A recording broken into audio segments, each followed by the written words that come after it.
NCI ನ್ಯೂಸ್ಗೆ ಸ್ವಾಗತ. ನಾನು ನಿಮ್ಮ PH ನಾಯ್ಕೋಡಿ. ಮುಖ್ಯ ಕಾರ್ಯನಿರ್ವಾಹಕ ಅಧಿಕಾರಿಗಳು, ಜಿಲ್ಲಾ ಪಂಚಾಯತ್ ಕಲಬುರಗಿ.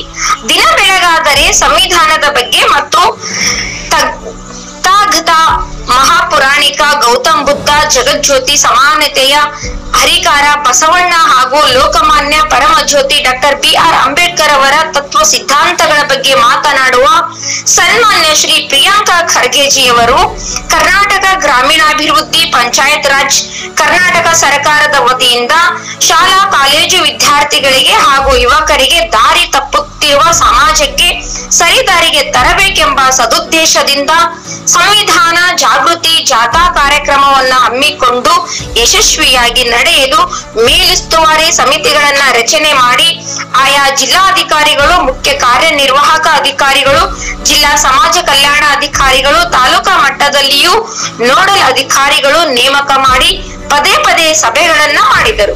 ಸಹಿತ ಕಲಬುರಗಿ ಜಿಲ್ಲೆಯ ಕಾಳಗಿ ತಾಲೂಕಿನ ರಟಕಲ್ ಗ್ರಾಮ ಪಂಚಾಯಿತಿಗೆ ದಿನಾಂಕ 18/2/2024 ಸಂಜೆ ಸಂವಿಧಾನ ಜಾಗೃತಿ ಜಾಥಾ ಬಂದಾಗ ಪಂಚಾಯತ್ ಅಭಿವೃದ್ಧಿ ಅಧಿಕಾರಿಗಳು ಮತ್ತು ಪಂಚಾಯತ್ ಸಿಬ್ಬಂದಿಗಳ ನಿರ್ಲಕ್ಷ್ಯತನದಿಂದಾಗಿ ಸಂವಿಧಾನ ಜಾಗೃತಿ ಜಾಥಾ ಕಾರ್ಯಕ್ರಮದಲ್ಲಿ ಡಾಕ್ಟರ್ BR ಅಂಬೇಡ್ಕರ್ ಅವರಿಗೆ ಅವಮಾನ ಮಾಡಿದ್ದು ನಡೆಯನ್ನು ಖಂಡಿಸಿ ಕ್ರಮ ಕೈಗೊಳ್ಳುವಂತೆ ದೂರು ಕೊಟ್ಟು ವರ್ಷಾನುಗಟ್ಟಲೆ ಕಳೆದರೂ ಜಿಲ್ಲಾ ಪಂಚಾಯತ್ ಅಧಿಕಾರಿಗಳು ಕ್ರಮ ಕೈಗೊಳ್ಳದೆ, ಭ್ರಷ್ಟಾಧಿಕಾರಿಗಳ ಕಡತಗಳನ್ನು ಪರಿಶೀಲನೆ ಮಾಡದೆ ಉದ್ದೇಶಪೂರ್ವಕವಾಗಿ ಮುಚ್ಚಿ ಹಾಕುತ್ತಿರುವ ಹಾಗೂ ಬೇಜವಾಬ್ದಾರಿ ಲಂಚಕೋರ ಅಧಿಕಾರಿಗಳನ್ನು ರಕ್ಷಣೆ ಮಾಡುತ್ತಿರುವ ಕಲಬುರಗಿ ಜಿಲ್ಲಾ ಪಂಚಾಯತ್ DSN ಲಕ್ಷ್ಮಣ್ ಸಿಂಗೇರಿ, ಕಾಳಗಿ ತಾಲೂಕಾ ಪಂಚಾಯತ್ ಕಾರ್ಯನಿರ್ವಾಹಕ ಅಧಿಕಾರಿ ವಿಲಾಸ್ ರಾಜ್ ಪ್ರಸನ್ ಮತ್ತು ರಟಗಲ್ ಗ್ರಾಮ ಪಂಚಾಯಿತಿ ಅಭಿವೃದ್ಧಿ ಅಧಿಕಾರಿಗಳ ಮೇಲೆ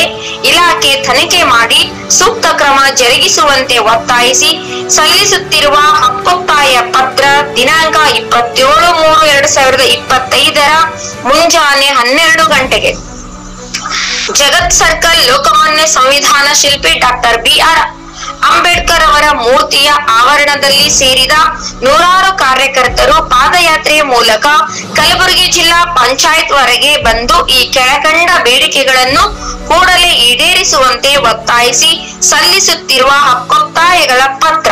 ಹಕ್ಕೊತ್ತಾಯಗಳು: 18/2/2024 ಕಾಳಗಿ ತಾಲೂಕಿನ ರಟಗಲ್ ಗ್ರಾಮಕ್ಕೆ ಸಂವಿಧಾನ ಜಾಗೃತಿ ಜಾಥಾ ಬಂದಾಗ ಅಭಿವೃದ್ಧಿ ಅಧಿಕಾರಿಗಳ ಕರ್ತವ್ಯ ನಿರ್ಲಕ್ಷ್ಯತನದಿಂದ ಜಾಥಾ ಕಾರ್ಯಕ್ರಮದಲ್ಲಿ ಹರಿದ ಮತ್ತು ಸ್ವಚ್ಛವಿಲ್ಲದ ಡಾಕ್ಟರ್ BR ಅಂಬೇಡ್ಕರ್ ಅವರ ಭಾವಚಿತ್ರವಿರುವ ಫ್ಲೆಕ್ಸ್ ಅನ್ನು ಬಳಸಿ ತಮ್ಮ ಬೇಜವಾಬ್ದಾರಿ ತೋರಿಸಿದ ಅಧಿಕಾರಿಯ ವರ್ತನೆಯನ್ನು ಮೇಲಾಧಿಕಾರಿಗಳಿಗೆ ವರದಿ ಮಾಡಲು ಸಹಾಯಕರಾದ ವಿಲಾಸ್ ರಾಜ್ ಪ್ರಸನ್ ರವರ ಮೇಲೆ ಮತ್ತು ನಂತರ ಬಂದ ಬಸಲಿಂಗಪ್ಪ ಡಿಗಿ ಕಾರ್ಯನಿರ್ವಾಹಕ ಅಧಿಕಾರಿ ಕಾಳಗಿಯವರು ಜಿಲ್ಲಾ ಪಂಚಾಯಿತಿಗೆ ವರದಿ ಮಾಡಿದರು. ಕಡತ ಪರಿಶೀಲನೆ ಮಾಡದೆ ವಿನಾಕಾರಣ ವಿಳಂಬ ಮಾಡಿ ಭ್ರಷ್ಟಾಧಿಕಾರಿಗಳನ್ನು ಬೆನ್ನಿಗೆ ಹಾಕಿಕೊಂಡು ಕಾಯುತ್ತಿರುವ DSN ಲಕ್ಷ್ಮಣ್ ಸಿಂಗೇರಿ ಅವರ ಮೇಲೆ ವಿಶೇಷ ತನಿಖಾ ತಂಡ ರಚನೆ ಮಾಡಿ ಸೂಕ್ತ ಕ್ರಮ ಕೈಗೊಳ್ಳಬೇಕು. ಎರಡನೇದು, ಕಾಳಗಿ ತಾಲೂಕಿನ ರಟಗಲ್ ಗ್ರಾಮ ಪಂಚಾಯಿತಿ ಅಭಿವೃದ್ಧಿ ಅಧಿಕಾರಿಗಳು 2022-23ರಿಂದ 2024-25 ಯಾವುದೇ ಗ್ರಾಮ ಪಂಚಾಯಿತಿ ಸದಸ್ಯರ ಸಭೆ ಮಾಡದೆ ನಡವಳಿ ಸರ್ಕಾರದ ನಿಯಮ ಉಲ್ಲಂಘನೆ ಮಾಡಿ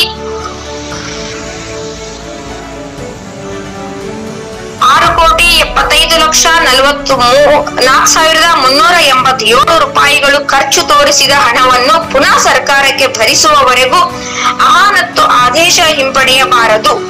ಮೂರನೇದು, ಚಿಂಚೋಳಿ ತಾಲೂಕಿನ ಐನಾಪುರ ಗ್ರಾಮದ ಅಂಚೆ ಕಚೇರಿ ಹತ್ತಿರವಿರುವ ಸಾರ್ವಜನಿಕ ಗ್ರಂಥಾಲಯಗಳನ್ನ ಓದುಗರಿಗೆ ಅನುಕೂಲವಾಗುವಂತೆ ಪಂಚಾಯತ್ ಕಾರ್ಯಾಲಯದಲ್ಲಿ ಸ್ಥಳಾಂತರಿಸಬೇಕು.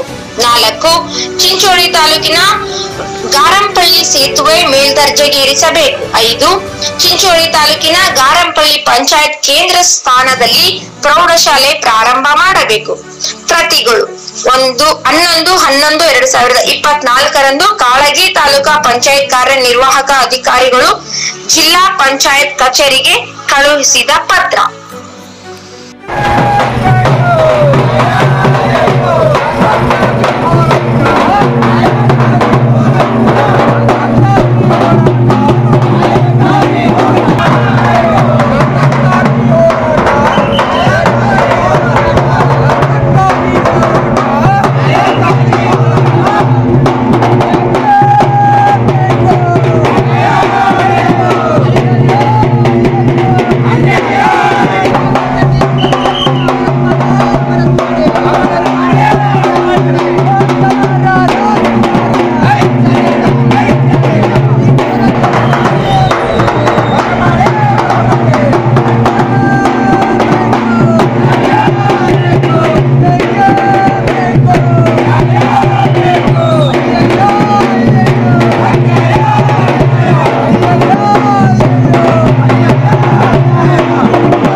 ಬಳಸ್ಕೊಂಡಾರಲ್ಲ ನಾಗರಿಕರು ಇವತ್ತು ನೀವು ಆ ಹಣವನ್ನ ಏನೋ ಸರ್ಕಾರಕ್ಕೆ ತುಂಬಬೇಕು. ಆ ಹಣವನ್ನ ತುಂಬೋತನ ಅವ್ರ ಅಮಾನತ್ ಆದೇಶ ಹಿಂಪಡಿಬಾರದು ಅಂತೇಳಿ ನಾವು ಕಾರ್ಯನಿರ್ವಾಹಕ ಅಧಿಕಾರಿಗಳಿಗೆ ಈ ಹೋರಾಟದ ಮೂಲಕ ಆಗ್ರಹ ಪಡಿಸ್ತಾ ಇದ್ದೀವಿ. ಇನ್ನ ಒಂದು ಮಾತು ಏನಂತ ಕೇಳಿದಾಗ ದಿನ ಬೆಳಗಾದ್ರೆ ಸಾಕು ಇವತ್ತ ಸಂವಿಧಾನದ ಬಗ್ಗೆ, ಬಾಬಾ ಸಾಹೇಬ್ ಅಂಬೇಡ್ಕರ್ ಬಗ್ಗೆ, ಗೌತಮ್ ಬುದ್ಧರ ಬಗ್ಗೆ, ಇವತ್ತ ಬಸವಣ್ಣರ ಬಗ್ಗೆ ಮಾತಾಡ್ತಕ್ಕಂತ ಸನ್ಮಾನ್ಯ ಶ್ರೀ ಕರ್ನಾಟಕ ರಾಜ್ಯ ಪಂಚಾಯತಿ ಸಚಿವರಾಗಿರ್ತಕ್ಕಂಥ ಪ್ರಿಯಾಂಕ್ ಖರ್ಗೆಜಿ ಅವರು ಸಂವಿಧಾನದ ಬಗ್ಗೆ ಪ್ರತಿಯೊಬ್ಬರಿಗೂ ಕೂಡ ಅವೇರ್ನೆಸ್ ಮಾಡಬೇಕು, ವಿದ್ಯಾರ್ಥಿಗಳಿಗೆ, ಯುವಕರಿಗೆ, ಯುವತಿಯರಿಗೆ ಜಾಗೃತಿ ಮಾಡ್ಬೇಕಂತಕ್ಕಂಥ ಸದುದ್ದೇಶವನ್ನು ಇಟ್ಟುಕೊಂಡು ಸಂವಿಧಾನ ಮಾಡಿದ್ರು. ಅವರು ಕರ್ನಾಟಕ ರಾಜ್ಯಾದ್ಯಂತ ಸಂವಿಧಾನ ಜಾಗೃತಿ ಕಾರ್ಯಕ್ರಮ